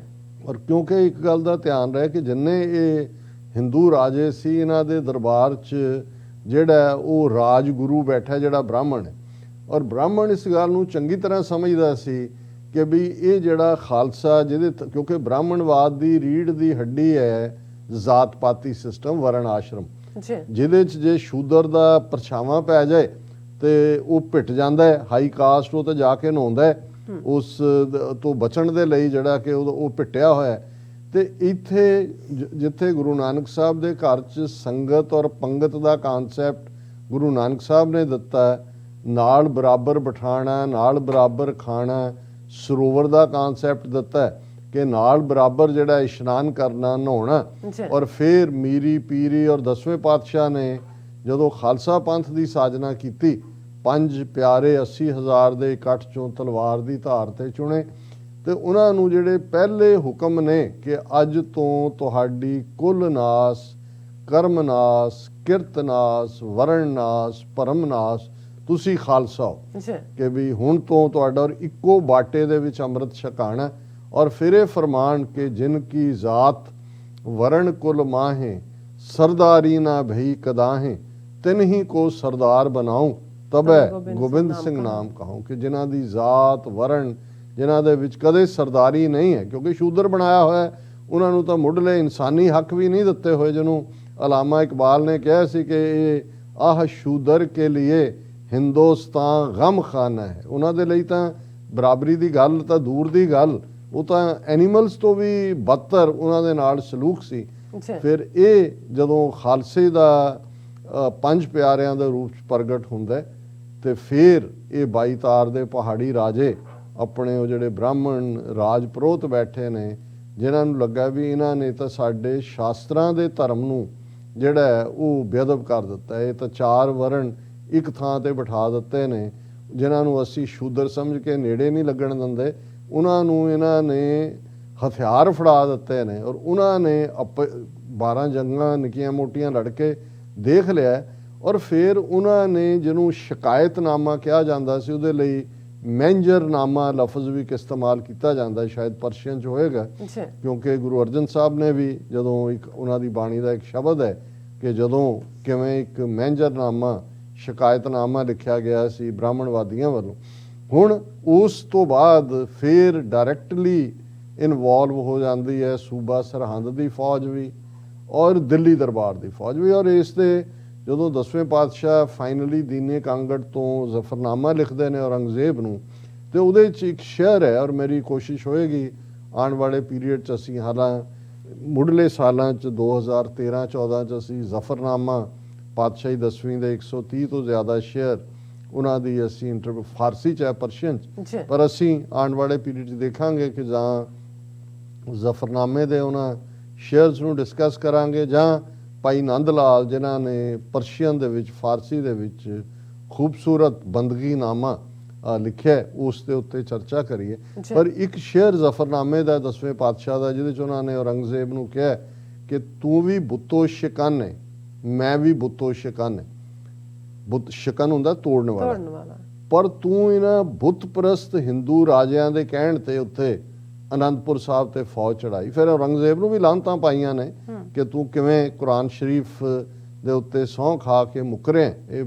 ਔਰ ਇਹ ਸਾਰਾ ਇੱਕ ਆਉਣ ਵਾਲੇ ਦਿਨਾਂ 'ਚ ਅਸੀਂ ਛੋਟੇ ਛੋਟੇ ਸੈਗਮੈਂਟ 'ਚ ਨੂੰ ਡਿਸਕਸ ਕਰਾਂਗੇ। ਪਰ ਮੈਂ ਇੱਕ ਬਰਡ ਆਈ ਵਿਊ, ਕਿਉਂਕਿ ਹੁਣ ਫਿਜ਼ਾ ਦੇ ਵਿੱਚ ਉਹ ਇਤਿਹਾਸਕ ਪੰਦਰਵਾੜਾ ਹੈ, ਇਹ ਉਹ ਸਫ਼ਰ ਹੈ ਕਿ ਕਿਵੇਂ ਉਹੀ ਅਨੰਦਪੁਰ ਦਾ ਕਿਲ੍ਹਾ ਫਾਈਨਲੀ ਲਾਹੌਰ ਦੀ ਸ਼ਾਹੀ ਫੌਜ ਵੀ ਹੈ, ਸੂਬਾ ਸਰਹੰਦ ਦੀ ਫੌਜ ਵੀ ਹੈ, 22 ਧਾਰ ਦੇ ਪਹਾੜੀ ਰਾਜਿਆਂ ਦੀ ਕੰਬਾਈਨਡ ਫੌਜ ਵੀ ਹੈ, ਤੇ ਮਈ 1704 ਦੇ ਵਿੱਚ ਅਨੰਦਪੁਰ ਸਾਹਿਬ ਦਾ ਨੂੰ ਘੇਰ ਲਿਆ ਜਾਂਦਾ ਹੈ। ਅਨੰਦਪੁਰ ਸਾਹਿਬ ਇੱਕ ਸ਼ਹਿਰ ਜਿਹੜਾ ਉਹਨਾਂ ਦੇ ਪਿਤਾ ਜੀ ਗੁਰੂ ਕਲਗੀਧਰ ਪਾਤਸ਼ਾਹ ਦੇ ਗੁਰੂ ਤੇਗ ਬਹਾਦਰ ਸਾਹਿਬ ਨੇ ਪਹਿਲਾਂ ਆਪਣੀ ਮਾਂ ਦੇ ਨਾਂ ਤੇ ਚੱਕ ਨਾਨਕੀ ਵਸਾਇਆ, ਉਹਨੂੰ ਐਕਸਪੈਂਡ ਕਰਕੇ ਗੁਰੂ ਕਲਗੀਧਰ ਪਾਤਸ਼ਾਹ ਨੇ ਉਹਦਾ ਨਾਂ ਆਨੰਦਪੁਰ ਰੱਖਿਆ, ਸਿਟੀ ਆਫ ਬਲਿਸ, ਜਿੱਥੇ ਆਨੰਦ ਹੀ ਆਨੰਦ ਹੈ। ਔਰ 5 ਕਿਲੇ ਜਿਹੜੇ ਨੇ ਉਹਦੀਆਂ ਆਊਟਸਕਰਟਸ ਤੇ ਅਨੰਦਪੁਰ ਸਾਹਿਬ ਨੂੰ ਡਿਫੈਂਡ ਕਰਨ ਦੇ ਲਈ ਆਨੰਦਗੜ੍ਹ, ਲੋਹਗੜ੍ਹ, ਕੇਸਗੜ੍ਹ, ਹੋਲਗੜ੍ਹ, ਇਹ ਸਾਰੇ ਜਿਹੜੇ ਨੇ ਇਹ ਉਹਨਾਂ ਨੇ ਬਣਾਏ। ਔਰ ਅਨੰਦਪੁਰ ਸਾਹਿਬ ਦਾ ਘੇਰਾ ਜਿਹੜਾ ਹੈ ਉਹ ਲਗਭਗ 9 ਮਹੀਨੇ ਦੇ ਕਰੀਬ, ਮਈ ਤੋਂ ਲੈ ਕੇ ਇਹ ਜਿਹੜੇ ਅਸੀਂ ਦਸੰਬਰ ਦੇ ਦਿਨਾਂ 'ਚ ਪਹੁੰਚ ਗਏ ਹਾਂ, ਪੋਹ ਦੇ ਮਹੀਨੇ 'ਚ ਜਾਰੀ ਰਹਿੰਦਾ ਹੈ। ਇਹਦੇ ਬਾਵਜੂਦ ਅੰਦਰ ਬਹੁਤ ਤੰਗਦਸਤੀ ਹੈ, ਭੁੱਖ ਨੰਗ ਹੈ, ਭੁੱਖ ਨਾਲ ਵੀ ਪਾਣੀ। ਅੱਜ ਵੀ ਤੁਸੀਂ ਗੁਰਦੁਆਰਾ ਆਨੰਦਗੜ੍ਹ ਦੇ ਦਰਸ਼ਨ ਕਰੋ, ਬਹੁਤ ਵੱਡਾ ਖੂਹ, ਡੂੰਘਾ, ਕਿਉਂਕਿ ਕਿਲਿਆਂ ਦੇ ਅੰਦਰ ਇਹੀ ਹੁੰਦਾ ਸੀ ਕਿ ਵੀ ਤੁਸੀਂ ਪਾਣੀ ਦਾ ਪ੍ਰਬੰਧ ਕੀਤਾ ਹੈ, ਤੁਸੀਂ ਅੰਨ ਦਾਣਾ ਕੀਤਾ ਹੈ, ਪਰ ਅੰਨ ਦਾਣਾ ਤੁਸੀਂ ਜੇ ਤੁਹਾਡੇ ਨਾਲ 5-6 ਹਜ਼ਾਰ ਯੋਧੇ ਨੇ ਔਰ ਫੈਮਲੀਜ਼ ਨੂੰ ਤਾਂ ਗੁਰੂ ਸਾਹਿਬ ਨੇ ਪਹਿਲਾਂ ਭੇਜ ਦਿੱਤਾ ਸੀ ਜਿਹੜੇ ਵੀ ਅਨੰਦਪੁਰ ਸ਼ਹਿਰ 'ਚ ਵਸਦੇ ਸੀ, ਲੇਕਿਨ ਉਹਨਾਂ ਦੀਆਂ ਲੋੜਾਂ ਫਿਰ ਘੋੜੇ ਨੇ, ਤੁਹਾਡੇ ਹਾਥੀ, ਪ੍ਰਸ਼ਾਦੀ ਹਾਥੀ ਦਾ ਅਸੀਂ ਜ਼ਿਕਰ ਕਰਦੇ ਹਾਂ। ਸੋ ਇਸ ਸਾਰੇ ਪੀਰੀਅਡ ਦੇ ਵਿੱਚ ਜਿਹੜਾ ਪਾਣੀ ਦੀ ਕਮੀ ਵੀ ਆਈ ਇੱਕ ਸਟੇਜ ਤੇ, ਕਿੰਨਾ ਕੁ ਪਾਣੀ ਵੀ ਜਿਹੜੇ ਖੂਹਾਂ ਦੇ ਪਾਣੀ ਨੇ ਜ਼ਮੀਨ ਨਾਲੋਂ ਮੀਂਹ ਵੀ ਦੇ ਉੱਤੇ ਹੁੰਦਾ ਹੈ। ਸੋ ਕਈ ਚੀਜ਼ਾਂ ਜਿਹੜੀਆਂ ਨੇ, ਤੰਗਦਸਤੀ ਦਾ ਹਾਲ ਇਹ ਕਿ ਘੋੜੇ ਵੀ ਮਰਨ ਲੱਗ ਗਏ ਨੇ ਔਰ ਪਿਆਸ ਦੇ ਨਾਲ ਦੂਸਰਾ ਵੀ ਹੈ। ਫਿਰ ਅਸੀਂ ਬੇਦਾਵੀਆਂ ਦਾ ਇਤਿਹਾਸ ਵੀ ਦੇਖਦੇ ਹਾਂ ਕਿ ਕਿਵੇਂ 40 ਦੇ ਕਰੀਬ ਸਿੱਖ ਬੇਦਾਵਾ ਲਿਖ ਕੇ ਦੇ ਜਾਂਦੇ ਨੇ। ਔਰ ਇਹਦੇ ਬਾਵਜੂਦ 10ਵੇਂ ਪਾਤਸ਼ਾਹ ਸਿੱਖਾਂ ਨੂੰ ਕਹਿੰਦੇ ਨੇ ਕਿ ਹੌਸਲਾ ਰੱਖੋ, ਇਹ ਘੇਰਾ ਚੁੱਕਿਆ ਜਾਏਗਾ। ਫਿਰ ਵਾਅਦਾ ਖਿਲਾਫੀਆਂ ਦਾ ਦੌਰ ਸ਼ੁਰੂ ਹੁੰਦਾ ਹੈ, ਅਕਿਰਤ ਘਣਤਾ ਦਾ, ਕਿ ਜਿਹਦੇ 'ਚ ਔਰੰਗਜ਼ੇਬ ਵੱਲੋਂ ਭੇਜੀ ਫੌਜ, ਇੱਕ ਕਾਜ਼ੀ ਜਿਹੜਾ ਕਿ ਕੁਰਾਨ ਸ਼ਰੀਫ ਔਰੰਗਜ਼ੇਬ ਵੱਲੋਂ ਭੇਜਿਆ ਜਾਂਦਾ ਹੈ ਉਸ ਦੇ ਉੱਤੇ, ਔਰ ਹਿੰਦੂ ਰਾਜਿਆਂ ਵੱਲੋਂ ਆਟੇ ਦੀਆਂ ਗਊਆਂ ਬਣਾ ਕੇ ਔਰ ਗੀਤਾ ਉਸ ਦੇ ਵਿੱਚ ਇੱਕ ਪੰਡਤ ਔਰ ਇੱਕ ਕਾਜ਼ੀ, ਕਿਉਂਕਿ ਇਹ ਜਦੋਂ ਤੁਹਾਡੇ ਘੇਰੇ ਵੀ ਹੁੰਦੇ ਸੀ ਜਾਂ ਦੂਜੇ ਜਿਵੇਂ ਅੱਜ ਵੀ ਸਰੈਂਡਰ ਹੁੰਦੀਆਂ ਨੇ ਡਿਸਕਸ਼ਨ, ਉਹ ਹੁੰਦਾ ਸੀ ਕਿ ਭਾਈ ਤੁਸੀਂ ਘੇਰਾ 'ਚ, ਔਰ ਇਹ ਫਿਰ ਕੁਰਾਨ ਦੇ ਉੱਤੇ ਕਾਜ਼ੀ ਵੱਲੋਂ ਔਰ ਗੀਤਾ ਔਰ ਆਟੇ ਦੀਆਂ ਗਊਆਂ ਉੱਤੇ ਪੰਡਤ ਵੱਲੋਂ ਸਹੁੰ ਚੁੱਕੀ ਜਾਂਦੀ ਹੈ ਲਿਖਤੀ ਤੌਰ ਤੇ ਵੀ ਕਿ ਤੁਸੀਂ ਅਨੰਦਪੁਰ ਸਾਹਿਬ ਦਾ ਇੱਕ ਵਾਰ ਕਿਲ੍ਹਾ ਖਾਲੀ ਕਰ ਦਿਓ, ਤੁਹਾਨੂੰ ਫਰੀडम ਹੈ, ਤੁਸੀਂ ਜਿੱਥੇ ਮਰਜ਼ੀ ਜਾਓ। ਔਰ ਕਿਉਂਕਿ ਅੰਦਰ ਤੰਗਦਸਤੀਆਂ ਵੀ ਨੇ ਬਹੁਤ ਸਾਰੀ ਵਾਰ, ਜਦੋਂ ਤੁਸੀਂ ਫੈਸਲੇ ਕੰਸੈਂਸਸ ਨਾਲ ਲੈਣੇ ਹੁੰਦੇ ਨੇ ਉਦੋਂ ਵੀ, ਹਾਲਾਂਕਿ 10ਵੇਂ ਪਾਤਸ਼ਾਹ ਅਡਿੱਗ ਨੇ, ਉਹਨਾਂ ਨੂੰ ਕਹਿ ਰਹੇ ਨੇ ਵੀ ਇਹਨਾਂ ਦਾ ਇਤਬਾਰ ਨਹੀਂ ਹੈ, ਕਿਲੇ 'ਚ ਅਸੀਂ ਮਹਿਫੂਜ਼ ਹੈ, 8 ਪਹਿਰ ਡੀਕ ਲਓ, 4 ਪਹਿਰ ਡੀਕ ਲਓ। ਪਰ ਅਲਟੀਮੇਟਲੀ ਜਦੋਂ ਤੁਸੀਂ ਇੱਕ ਹਿਸਟਰੀ ਹੁੰਦੀ ਹੈ ਜੇ ਇਫ ਦੇ ਨਾਲ ਜੁੜੀ ਹੁੰਦੀ ਹੈ, ਫਾਈਨਲੀ ਇਹਨਾਂ ਸ਼ਰਤਾਂ ਦੇ ਉੱਤੇ ਕਿ ਉਹ ਜਿੱਥੇ ਚਾਹਣ ਜਾ ਸਕਦੇ ਨੇ। ਔਰ ਗੁਰੂ ਸਾਹਿਬ ਫੈਸਲਾ ਲੈਂਦੇ ਨੇ ਲਗਭਗ 9 ਮਹੀਨੇ ਤੋਂ ਬਾਅਦ ਅਨੰਦਪੁਰ ਸਾਹਿਬ ਦਾ ਕਿਲ੍ਹਾ ਛੱਡਣ ਦਾ, ਔਰ ਉਹ 20 ਤੇ 21 ਦਸੰਬਰ ਦੀ ਉਹ ਦਰਮਿਆਨੀ ਰਾਤ ਹੋਏਗੀ ਜਿਸ ਦਿਨ ਇਹ ਛੱਡਣ ਦਾ ਫੈਸਲਾ ਕੀਤਾ ਜਾਂਦਾ ਹੈ।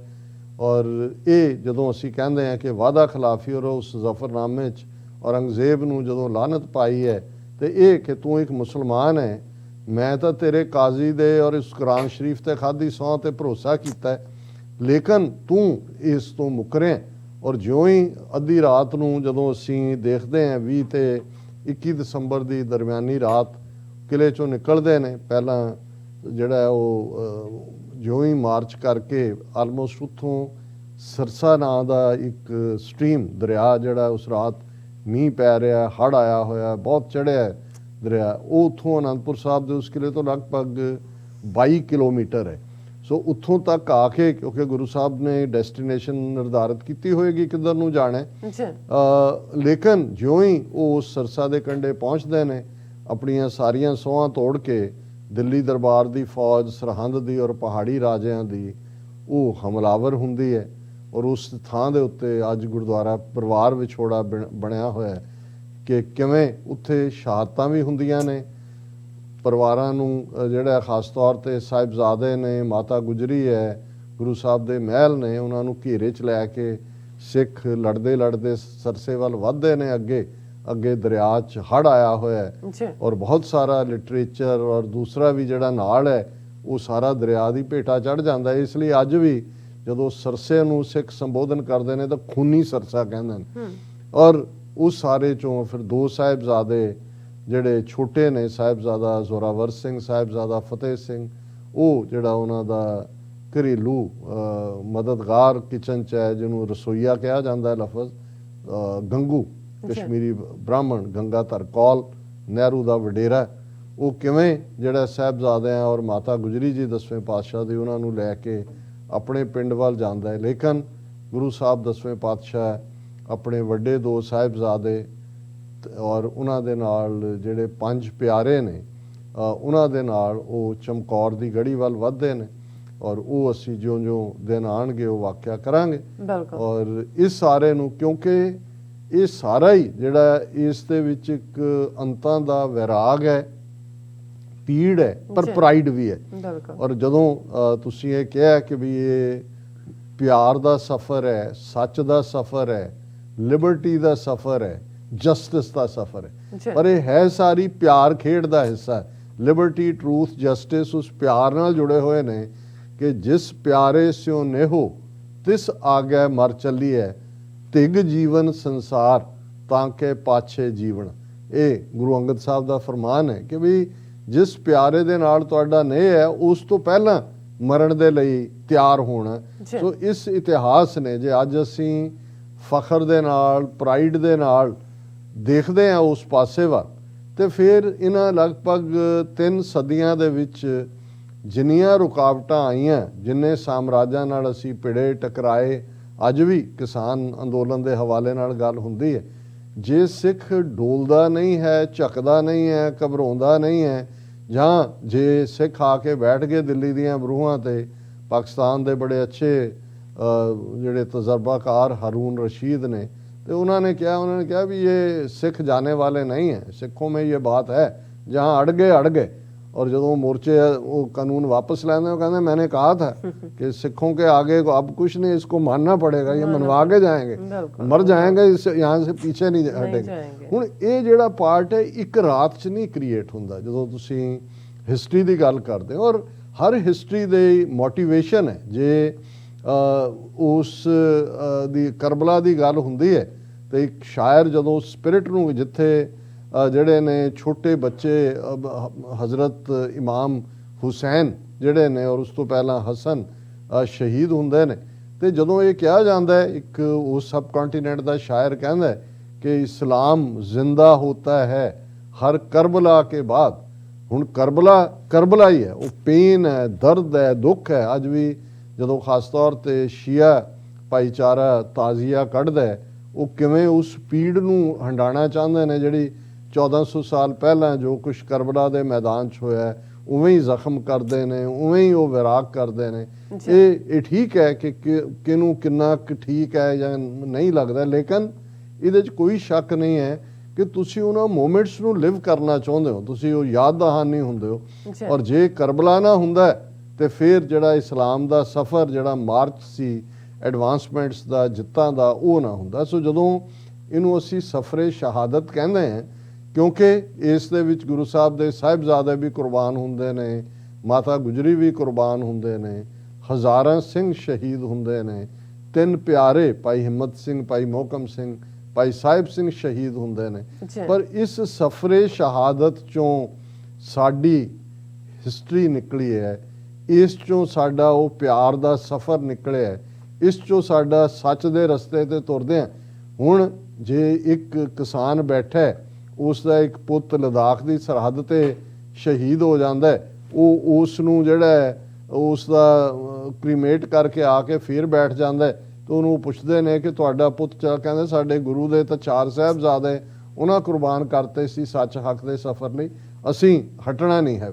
ਹੁਣ ਇਸ ਇਤਿਹਾਸ ਨੇ ਜਿਹੜਾ ਇਹ ਸਫ਼ਰੇ ਸ਼ਹਾਦਤ ਹੈ, ਇਸ ਨੇ ਜਿਹੜਾ ਸਾਡੀਆਂ ਫਾਊਂਡੇਸ਼ਨਸ ਜਿਹੜੀਆਂ ਨੀਹਾਂ ਨੇ ਉਹ ਪਤਾਲ ਦੇ ਵਿੱਚ ਗੱਡ ਦਿੱਤੀਆਂ ਨੇ ਸਿੱਖੀ ਦੀਆਂ।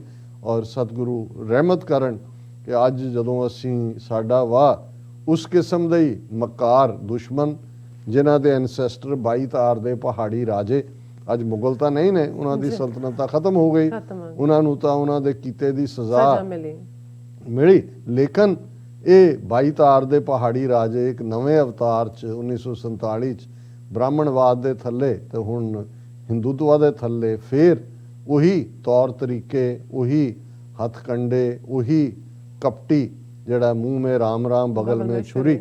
ਔਰ ਅਸੀਂ ਅਗਲੇ ਸੈਗਮੈਂਟ 'ਚ ਇਸ ਦੇ ਉੱਤੇ ਗੱਲਬਾਤ ਵੀ ਕਰਾਂਗੇ, ਪਰ ਅਸੀਂ ਇਹਨਾਂ ਪੰਦਰਵਾੜੇ ਦੇ ਸਮੂਹ ਸ਼ਹੀਦ ਸਿੰਘਾਂ ਸਿੰਘਣੀਆਂ ਨੂੰ ਆਪਣੀ ਸ਼ਰਧਾ ਦੇ ਫੁੱਲ ਭੇਟ ਕਰਦੇ ਹਾਂ। ਸਤਿਗੁਰੂ ਰਹਿਮਤ ਕਰਨ ਕੌਮ ਦੇ ਅੰਦਰ ਇਹ ਜਜ਼ਬਾ ਕਾਇਮ ਰਹੇ, ਔਰ ਜਿਵੇਂ ਉਸ ਸਾਰੇ ਸਫ਼ਰੇ ਸ਼ਹਾਦਤ 'ਚੋਂ ਫਿਰ ਫਤਹ ਨਿਕਲੀ ਸੀ, ਉਹੀ ਸਰਹੰਦ ਜਿਹੜੀ ਗੁਰੂ ਮਾਰੀ ਸਰਹੰਦ ਸੀ, ਉੱਥੇ 1710 ਦੇ ਵਿੱਚ ਠੀਕ 6 ਸਾਲ ਬਾਅਦ ਬਾਬਾ ਬੰਦਾ ਸਿੰਘ ਬਹਾਦਰ ਨੇ ਝੰਡਾ ਗੱਡ ਕੇ ਕਿਹਾ ਸੀ ਇਹ ਫਤਿਹਗੜ੍ਹ ਹੈ। ਔਰ ਇਵੇਂ ਹੀ ਕਿਉਂਕਿ ਜਿਹੜਾ ਜਦੋਂ ਇਹ ਕਿਹਾ ਜਾਂਦਾ ਕਿ ਜਦ ਡੁੱਲਦਾ ਖੂਨ ਸ਼ਹੀਦਾਂ ਦਾ ਤਸਵੀਰ ਬਦਲਦੀ ਕੌਮਾਂ ਦੀ, ਰੰਬੀਆਂ ਨਾਲ ਖੋਪਰ ਲੱਥਣ ਜਾਂ ਤਕਦੀਰ ਬਦਲਦੀ ਕੌਮਾਂ ਦੀ। ਜੀ ਡਾਕਟਰ ਸਾਹਿਬ ਤੁਹਾਡਾ ਬਹੁਤ ਬਹੁਤ ਸ਼ੁਕਰੀਆ, ਤੁਸੀਂ ਆਪਣੇ ਵਿਚਾਰ ਸਾਡੇ ਦਰਸ਼ਕਾਂ ਨਾਲ ਸਾਂਝੇ ਕੀਤੇ। ਸੋ ਇੱਥੇ ਲੈਣੇ ਬ੍ਰੇਕ ਤੇ ਜਾਣ ਤੋਂ ਪਹਿਲਾਂ ਅਸੀਂ ਆਪਣੇ ਦਰਸ਼ਕਾਂ ਤੇ ਸਰੋਤਿਆਂ ਨੂੰ ਅਪੀਲ ਤੇ ਬੇਨਤੀ ਕਰਦੇ ਵਿਊਅਰਸ, ਜਿਸ ਤਰ੍ਹਾਂ ਕਿ ਤੁਸੀਂ ਜਾਣਦੇ ਹੋ ਕਿ ਟੀਵੀ 84 ਇੱਕ ਪੰਥਕ ਚੈਨਲ ਹੈ। ਟੀਵੀ 84 ਦੀ ਚੜ੍ਹਦੀ ਕਲਾ ਲਈ ਵੱਧ ਤੋਂ ਵੱਧ ਡੋਨੇਟ ਕਰੋ। ਡੋਨੇਟ ਕਰਨ ਲਈ ਸਾਡੀ ਵੈਬਸਾਈਟ tv84.tv ਤੇ ਜਾ ਕੇ ਪੇਪਲ ਦੀ ਵਰਤੋਂ ਕਰਕੇ 1 ਟਾਈਮ ਡੋਨੇਟ ਕਰ ਸਕਦੇ ਹੋ, ਮੰਥਲੀ ਡੋਨੇਟ ਵੀ ਕਰ ਸਕਦੇ ਹੋ। ਤੁਸੀਂ ਟੀਵੀ 84 ਦੇ ਨਾਮ ਤੇ ਚੈੱਕ ਬਣਾ ਕੇ ਸਾਨੂੰ ਮੇਲ ਵੀ ਕਰ ਸਕਦੇ ਹੋ। ਸਾਡੇ ਇਸ ਪਤੇ ਤੇ 36-01 37th Avenue, Long Island City, New York 11101 USA, ਜਾਂ ਫਿਰ ਤੁਸੀਂ ਸਾਨੂੰ ਫੋਨ ਰਾਹੀਂ ਵੀ ਸੰਪਰਕ ਕਰ ਸਕਦੇ ਹੋ ਸਾਡੇ ਫੋਨ ਨੰਬਰ ਤੇ 5166191984। ਤੁਸੀਂ ਸਾਨੂੰ WhatsApp ਵੀ ਕਰ ਸਕਦੇ ਹੋ ਸੇਮ ਨੰਬਰ ਤੇ, ਤੁਸੀਂ ਸਾਨੂੰ ਈਮੇਲ ਵੀ ਕਰ ਸਕਦੇ ਹੋ info@tv84.tv ਤੇ। ਅਸੀਂ ਤੁਹਾਡੇ ਤਹਿ ਦਿਲ ਤੋਂ ਸ਼ੁਕਰਗੁਜ਼ਾਰ ਹੋਵਾਂਗੇ। ਸੋ ਇੱਥੇ ਲੈਣੇ ਬ੍ਰੇਕ ਵਿਊਅਰਸ, ਤੁਸੀਂ ਸਾਨੂੰ ਇਸੇ ਤਰ੍ਹਾਂ ਬਣੇ ਰਹਿਣਾ। ਮਿਲਦੇ ਹਾਂ ਆਫਟਰ ਦਿਸ ਸ਼ਾਰਟ ਬ੍ਰੇਕ।